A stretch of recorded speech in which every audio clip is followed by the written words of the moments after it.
Hi, my name's Alison Emery from Move With Awareness, and today I'm going to show you a movement called the hip hikers.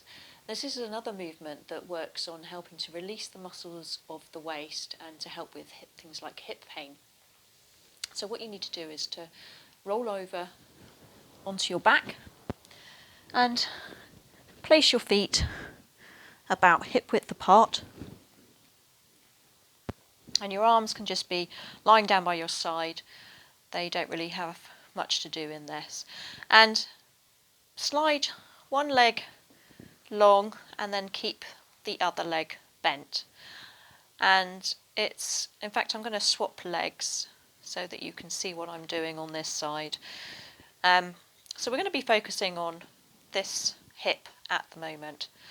And what I want you to do is I want you to imagine that your pelvis is like a steering wheel, and that you can turn your pelvis, just like when we did arch and flatten, you can roll your pelvis forward and backwards. You can also turn it from side to side, and we're going to turn our pelvis towards the direction of the same armpit, and we're going to turn it in that direction. So notice as I turn my pelvis towards this armpit, notice how the waist is contracting as I do so, and then I'm going to slowly release this. Now what I'm not trying to do is arch my back. I don't want to do that. I'm trying to keep my pelvis and my back in contact with the floor as much as possible as I just turn the steering wheel, and then I'm slowly releasing it. You can do it on an inhale or an exhale.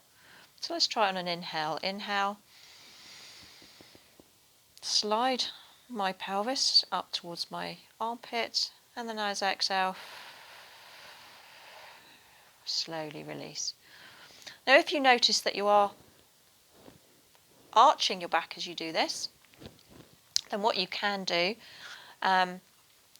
is do an arch and release in between. So take a breath in, roll your pelvis down towards your feet, your chin comes to your chest. Now my back is arching. And then as I exhale, I'm just going to let my back float down in the direction of the floor.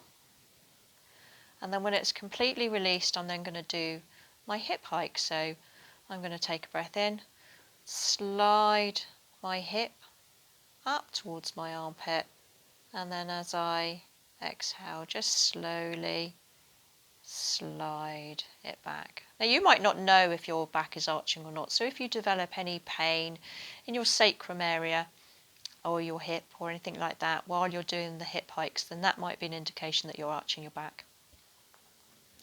So now I'm going to keep this leg. This is was the working leg. Now it's going to stay still, and your other leg is going to become your working leg, the long leg.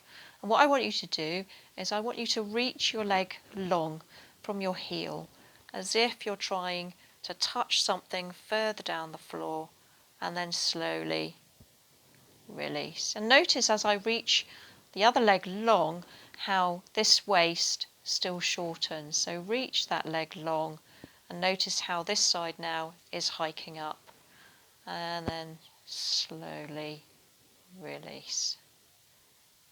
I'm just going to do it one more time. Reach that leg long, and then slowly release. So you do it on about 3 times on each side. One with your focus on the bent knee, hiking it up towards the armpit, and then 3 times or so on the long leg, reaching the leg down. If we do that one more time, just ought to bring your attention as well to the same side waist as the leg, and notice how that waist, is now lengthening, and then slowly release. And then once you've done that, you would swap legs so that your other leg would be bent, your other leg would be straight, and then you would repeat it again. And then once you've finished, you lie your legs both long, and then just completely relax and allow your brain to integrate the movement you've just done.